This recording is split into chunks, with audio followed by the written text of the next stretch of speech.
Okay, for today's podcast, I want to welcome both of our guests from here in Evansville in EVSC, Susan Phelps, who's no stranger to these podcasts, but we want to say a special welcome to Dr. Ken Ginsburg, who we are very fortunate to have in our area today. So Dr. Ginsburg and Susan, welcome to the podcast. Thank you. Glad to be here. Thanks. So, Dr. Ginsburg, if you would, let's just start. Tell us a bit about your background, because you just spoke at Rotary as we're recording this, and it was such a powerful talk. So tell us a little bit about what brings you here in your experience. Yeah, so I'm an adolescent medicine doctor, but I like to think of myself as a youth advocate. I genuinely and deeply believe that youth hold all of the potential for our future, including healing our societies and launching us into a positive shared future. Why am I here? This is my third trip here, and we already have me planning to come back next year. And that's not necessarily typical for your schedule, right? It's very, very atypical. Right. It's very rare that I go back to a community more than once. And the reason I'm here is because there's something actually incredibly special here happening. Evansville, through Resilient Evansville, is really committed to lifting all young people up. And to working across disciplines, meaning parents and teachers and social workers and doctors and all the agencies to really see kids the way they deserve to be seen. So something very, very special is happening in this community, and I want to be a part of it. Well, we appreciate you being a part of that. And Susan, as I hear Dr. Ginsburg talk, it sounds like a lot of things that we discuss here in EVSC and what we're trying to accomplish as we move forward. Absolutely. And I think obviously one of the clear benefits of having Dr. Ginsburg here and working with Resilient Evansville is to continue to increase the message and connections with our families. Sure. Okay, so let's just jump in then, Dr. Ginsburg. First of all, let's talk about resiliency. Mm-hmm. So what are you exactly referring to when you say the power of resiliency, what that means? Well, at its core, resilience means to be able to bounce back from difficult times. But I actually think that we are undercutting the word and the meaning of the power we can have in young people's lives when we're only thinking about recovery. I think when we teach people to bounce, when we teach people to make the most of the mistakes in their lives, then we actually prepare people to thrive in the best of times and recover from difficult times. And when you talk about, as you're saying that, and I know your focus is on adolescence, are you talking about purely those adolescent years, or does part of your work cover all the way back into really young childhood? So I'm an adolescent guy. Okay. But I'm also a pediatrician. Exactly. So how does that I used fit to teach together? nursery school. Okay. And the best way to build adults is to build adolescents. And the best way to build adolescents is to build children. And the best way to build children is to build infants. And the best way to build infants is to support healthy mothers and healthy fathers' involvement. So I think it's a real mistake to look at development and say, this is the best time to intervene. The reality is, every moment is a time to give people the nourishment, the emotional, the physical nourishment that they need to thrive. So you're telling me if you're working with children, whether you're a parent, whether you're an educator, whatever the setting is, no time like the present. There is no time that you say it's too late. Amen. I don't believe it's too late for any human being, but I do believe that there are some windows of astounding opportunity where the brain is developing, and that is really in the very early years and again during adolescence. And what I think, Susan, is so fascinating is when Dr. Ginsburg is talking about the brain, he's just referring to that. I mean, that's something that we've started talking about a lot in recent years here in EVSC, and that's something that you didn't hear necessarily before that. Can you talk to us a bit about that and why you think, from your lens, it's so important to focus on that brain development and brain science? Well, I think when we align our work with brain development, obviously you're just going to have a greater impact in student outcomes. And when you understand the developmental, not just stages, but needs of our students, and we respond in those supportive ways and teach and develop those skills that they need to be successful at every stage, our students are going to thrive, and they will become resilient through that process. Every student, every adult is going to have some challenge, and building those capacities with an understanding of how those skills and capacities develop just actually make it easier, honestly. And something we talk about frequently is maximizing potential of students through every stage of life so that they are successful in adulthood. And I assume that is some of the core of your work as well, Dr. Ginsburg. One of the first things I tell parents or any adult working with young people is to stop looking at the child and to begin looking at the adult within the child. When we begin looking at young people and imagining the 35-year-olds, the 50-year-olds we're building, everything begins changing. And we can look at that on multiple levels, but when we're looking at the brain, we understand that the brain is the operating system for life. And childhood is the time where brain pathways get laid down, experiences get laid down, knowledge gets filled. It's an amazing opportunity to build that operating system. But when we're talking about the brain, it's really important to understand a couple of things. One, you led with, this is something we're talking about in Evansville. You need to really understand from an outsider's point of view that you're actually leading the conversation in Evansville. It is not normal for schools to really think about neuroeducation and getting all of the teachers to understand how to work with the brain. This is, led by Susan Phelps, this is an extremely unusual community that is wonderful for kids. But if I can make another point. Yeah, please. When we're talking about the brain, I think it's incredibly important. And for those people who really like to lead with science, it's a beautiful way to lead. But I don't want to stop there. I don't want people to begin looking at kids as brains. I want people to look at kids as human beings who desire, who need, and who deserve human connection. There is nothing more important to child development, adolescent development, and indeed brain development than the nurturant connection that happened between human beings. If you were to say to me, so Ken, while you're standing on one foot, tell me the most important thing about resilience.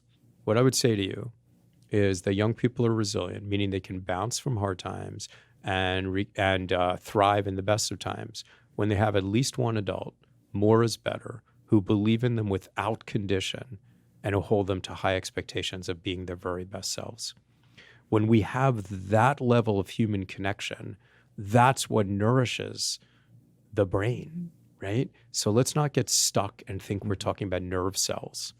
And what I think I hear you saying is the key in so many cases is relationships. I assume that's what you're implying, the power of relationships to develop that whole child.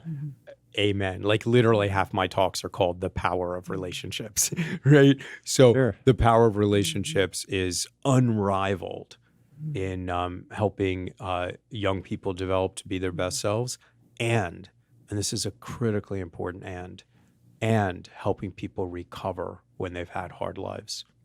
No matter what stage they're at, I assume you could be referring to someone that's 13 or 14 years old? I'm definitively referring to people who are also adolescents.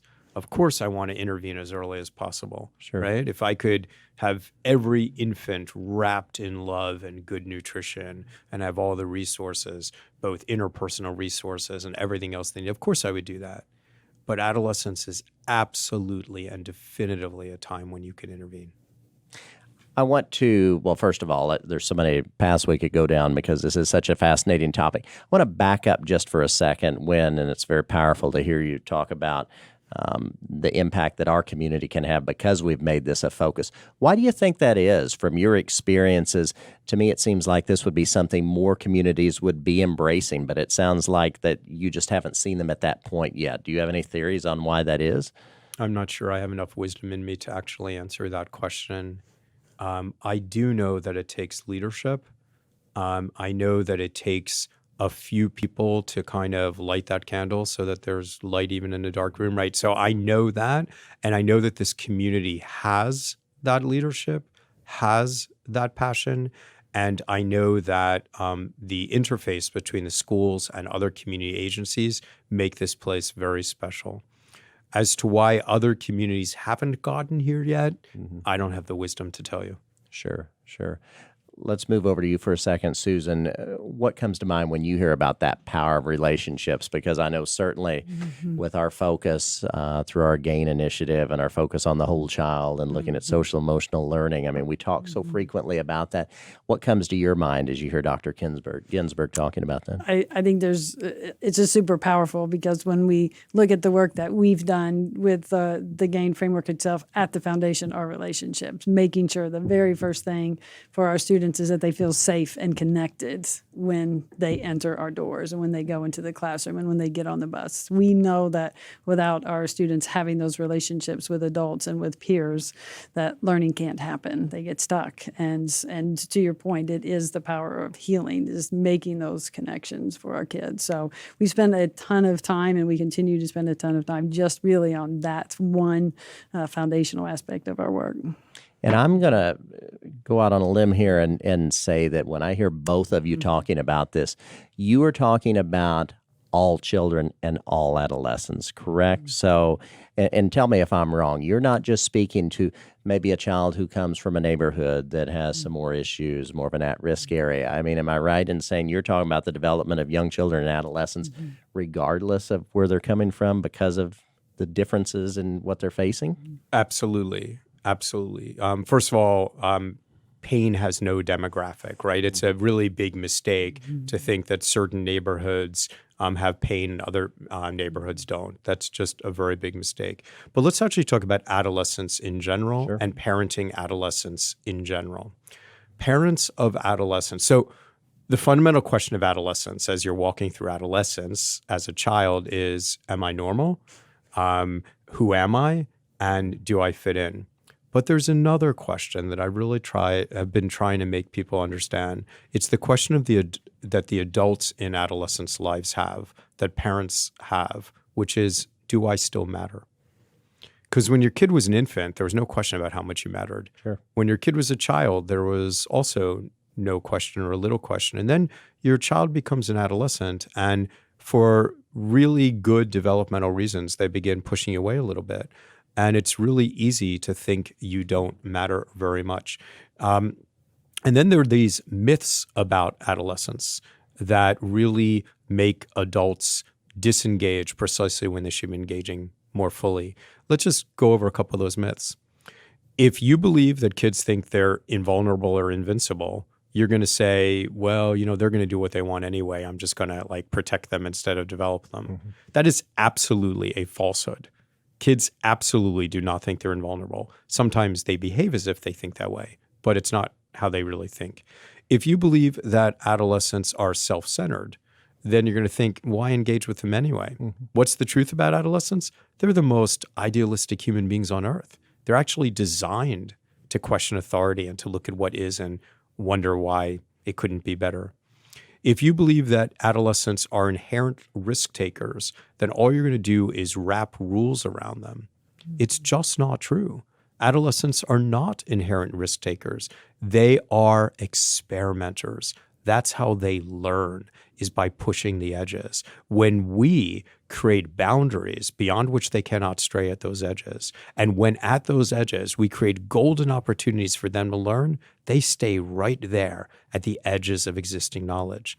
So all of these myths about adolescents, they don't like adults, they think they're invulnerable, they're just risky, they're self-centered, make adults go, ugh, this is just a time to be survived.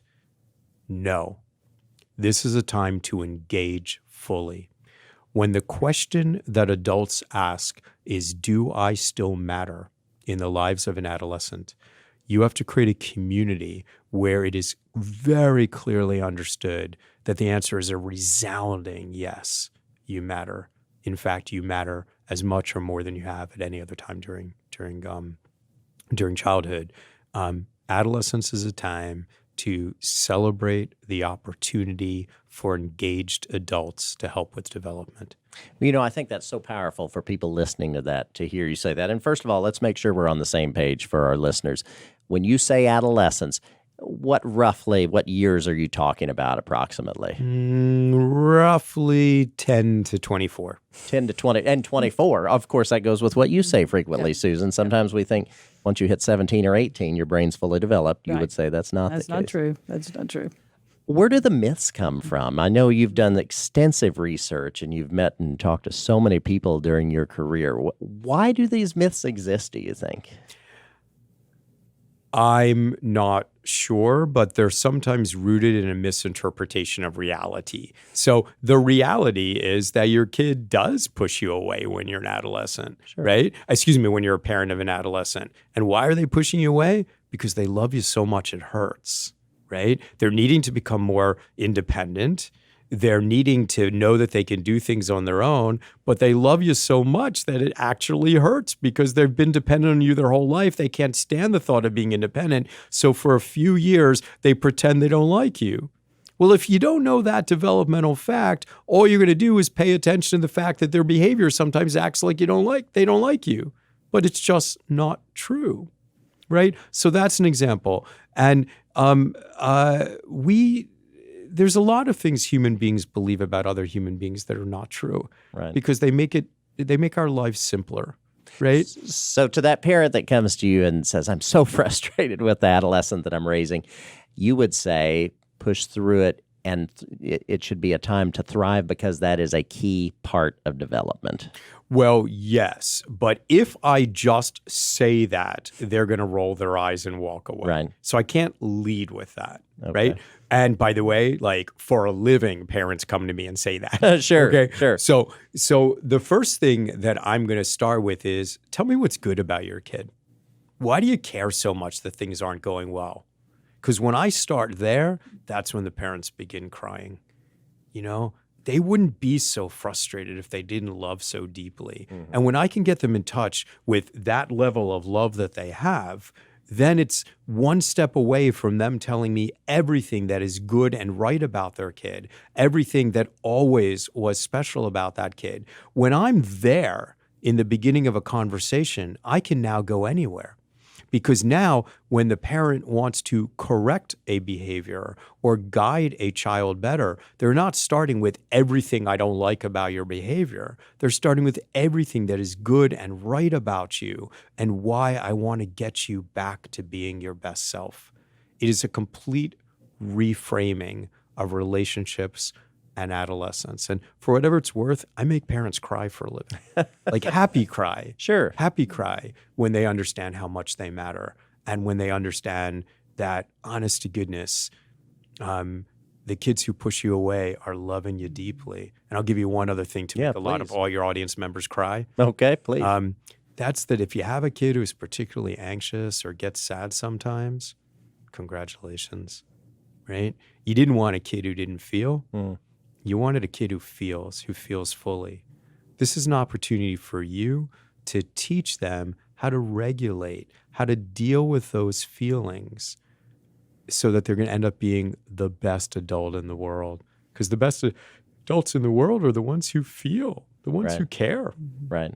Right. And sometimes during adolescence, until you've learned to regulate those emotions, which Susan's such a expert on, until you get there, then sometimes you're going to go through rough times. Well, and that just goes exactly with what we spend a lot of time on, and that is talking about the ability to self-regulate. So, I mean, what do you mean, Susan, when you talk to our educators about helping students to self-regulate and adults needing to self-regulate? So, I mean, exactly what Dr. Ginsburg is talking about is when they have, we call them intense positive or negative emotions, that as adults, you're sitting with them during that so that they can learn what to do and how to manage those emotions. We're not trying to, eliminate all the stress so they don't feel them, or one of the mistakes we make is when they have those feelings, we try to hurry up and make them go away rather than sitting with them and helping them develop the skills to move through that and be comfortable being uncomfortable. That's what resilience is. I mean, that's how you develop the skills to manage the stressors and persist with those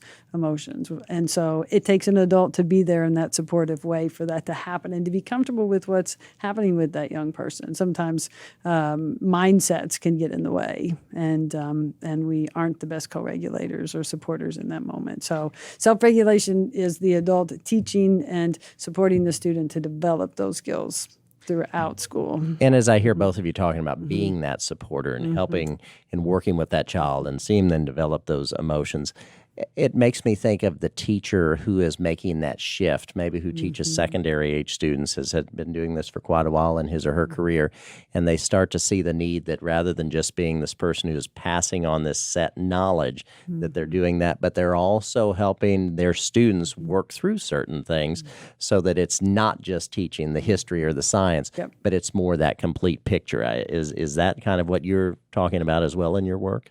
Very much so, but I would like to talk about the power of failure in schools. Talk to us about that. Yeah, so, because that sounds negative at first. Failure, somebody might say, why would you talk about failure? But yeah, go well, you know what? Life is full of opportunities to become better because you haven't done something well the first time or even because you've failed. So the word failure does trigger some people like it did just you. So we could use different words like mistakes or opportunities for growth. You could do that if you want. Sure. But the thing is that the world can be scary, right? And I think one of the hardest things for parents to think about is, when do I jump in and when do I let a kid learn from mistakes? So I like to think of adolescence as a big puzzle. And you are filling in this puzzle, and the puzzle is called Who Am I? How do you begin putting together the puzzle? First thing you do is you put together the edges, right? And that's the power of good discipline. What's the next thing? And if you've disciplined well and you have good boundaries, then the kid doesn't go beyond those edges. You're within the boundaries of the box. What's the next thing you do when you're putting together a puzzle? What would you do? You put together the pieces Look for similar pieces that fit together. Yeah. Sure. So you look at the reds and you put them all together and you go, like, I wonder if this red's going to be a cherry, or is it going to be a strawberry or a fire engine or a balloon? How do you figure out what it's going to be? You look at the box.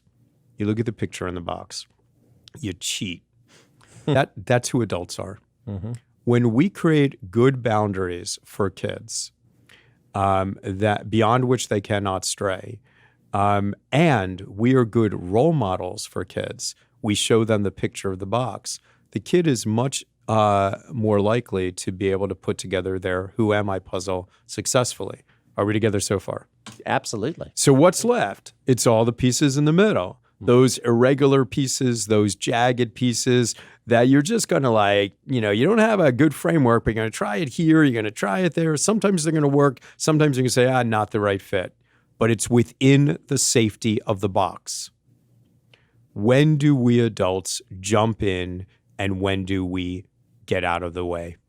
The question is it in the box or out of the box? If it's out of the box, outside places that are safe, adults should jump in. If your kid's getting in a car with someone drunk, shoot out the tires. Do what it takes. Do not let them get in that car. School is inside the box. School is a safe place to learn the inner pieces of the puzzle, to fail a little bit, to try again, to make all of your mistakes while being protected by adults.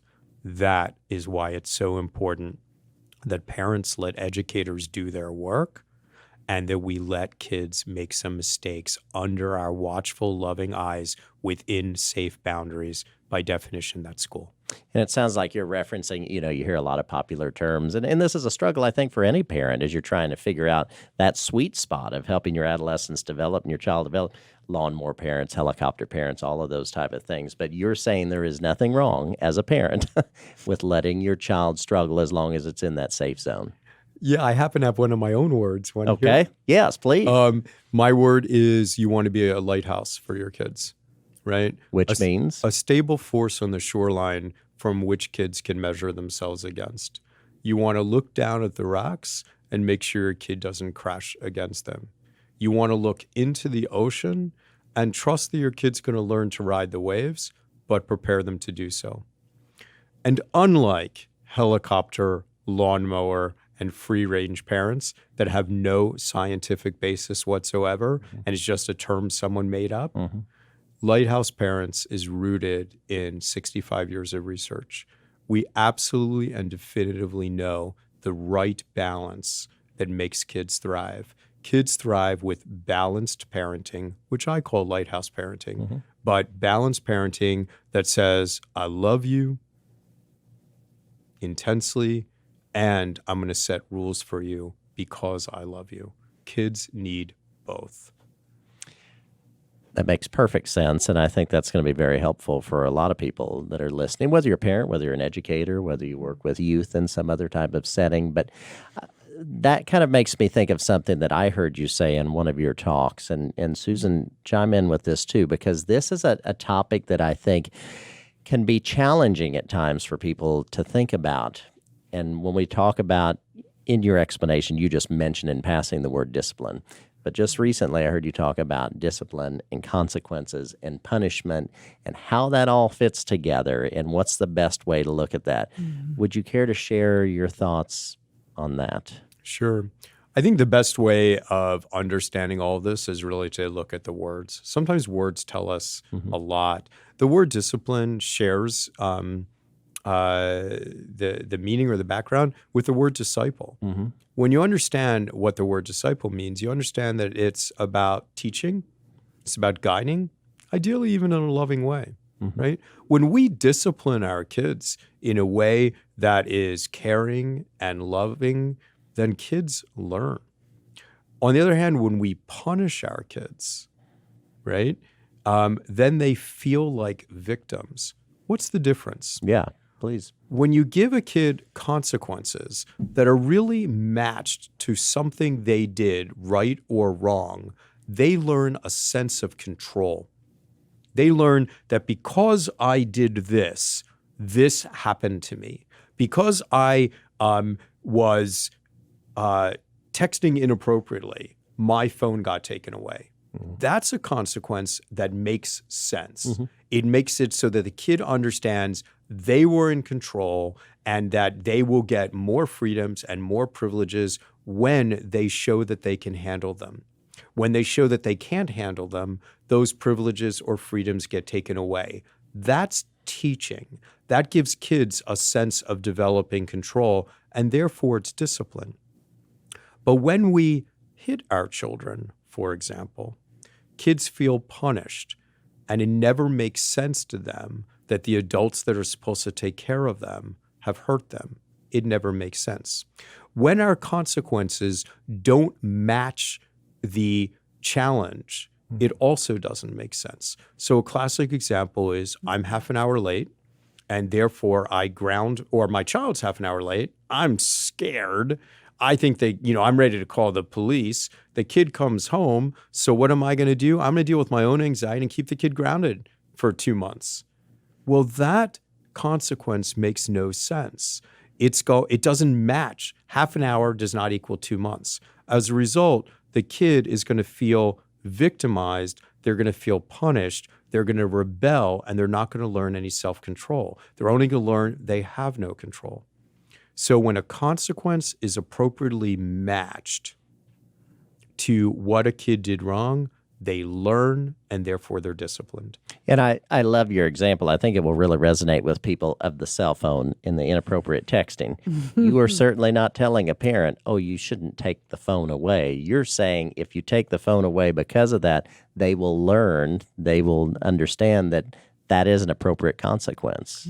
It's got to match. So if a kid doesn't clean his dishes and you say, I'm taking your phone away, that makes no sense.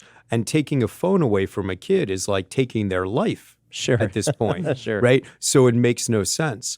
But if a kid used their lifeline, in other words, their phone, inappropriately in a way that was dangerous to them or demeaning to someone else, it makes sense to take the phone away until they understand the privilege of that kind of communication.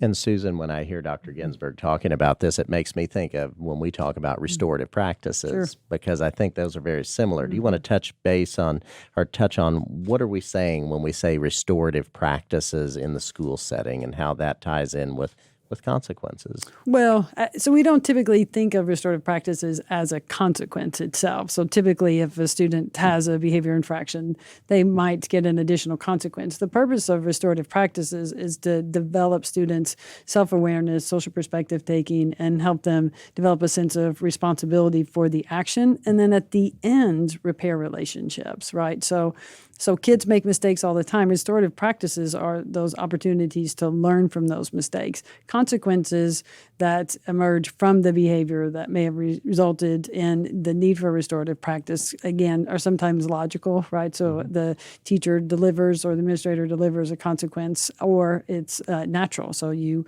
go outside without a coat and it's cold. But, so those are the two ways that we typically think about consequences. But restorative practices sort of fit into a continuum of options that schools have as a way to work with students when things happen. But really, what both of you are saying, whether it's the parent and the adolescent, the child at home, whether it's the classroom setting, we want kids to learn so that they don't repeat certain mistakes, right? Am I oversimplifying that, or is that where we're at with this? We want kids to learn so that they can become the adults who lead us into the future. Sure. So I completely agree with you. I just want to change your sentence. Like, it's not just that we want them to learn so they don't repeat mistakes. There's something bigger and better than not repeating mistakes. It's growth. It's leadership. Growth being the key. It's taking advantage of who our kids are for us as a people. And that is that they're literally the people who are going to be running their world, our world. They're going to be taking care of us in a few years. So we want to develop them to be their best selves. And being their best selves, the kind of people who care about other people. Well, and both of you have shared some great, powerful information today. And one more thing I'd like to touch on, and then we'll wrap up. And that is, I know, Dr. Ginsburg, you have another book coming out, a new book, and I believe Susan worked on one of the chapters with you. So could either one of you talk a bit about that, how that connection is? Just explain that to us. Sure. So I write for the American Academy of Pediatrics, and there is a professional toolkit that is called Reaching Teens, and it's used all over the world by all kinds of different youth-serving professionals so that they have the skill sets to be able to support teens to become their very best selves. And when I was looking for folks to help me write the chapter for other people to learn about how to help young people self-regulate and for us to co-regulate with them, which in English means that we look chill when we want them to be chill. Okay. Right? Yeah, they're looking at us to to determine how they feel. Then Susan was the one I wanted to write that with. And Susan, I imagine that was something that a great experience for you. It was a great experience. experience. We had really fun collaborating this summer and getting that work done. Definitely learned a lot and feel fortunate to be able to have this opportunity. So, last thing that I'll ask Dr. Ginsburg, if I am an adult listening to this and I work with youth, whether I am, again, a teacher, a parent, both maybe in many cases, or somebody in the community that works with children, what's a key takeaway that you would like for them to walk away with after hearing this? The power of love in relationships. And I want people to understand that love is different than liking. How so? Liking is something that you subjectively feel. I might like your tie, I might not like your tie, but I don't have to work very hard. It's very easy. Love is something that takes an effort, and for parents, it should be effortless, but the truth is that sometimes it really needs to be an active process. And to me, what love is seeing someone as they deserve to be seen, as they really are, not based on a behavior they might be displaying in the moment, not based on a label they might have received. So what I teach is how to listen. When I teach professionals, is how to listen to a kid, see the very, very best in them. And once you recognize that strength, then you can hold that young person up to their standards. What I teach parents is, you got this. You know this. You know who your kid is and has always been. You know everything good and right in that child. And to the extent that you may or may not be disappointed in the moment, It is that depth of love and your complete awareness of who your kid is that is your kid's best chance of coming back. You see that. Never stop seeing the beauty within your child. Never stop having that child know that you see them and that that's who you expect them to be. The rest will take care of itself. Well said. Thank you very much. That was very powerful, very helpful. Susan, you've been a guest before. We always appreciate you taking the time. And Dr. Ken Ginsburg, real pleasure to have you take time out of your busy schedule while you're in town. Glad you continue to come to the Evansville community, and I look forward to having you back. Thank you. The pleasure is mine. Thanks. Thanks, Jason.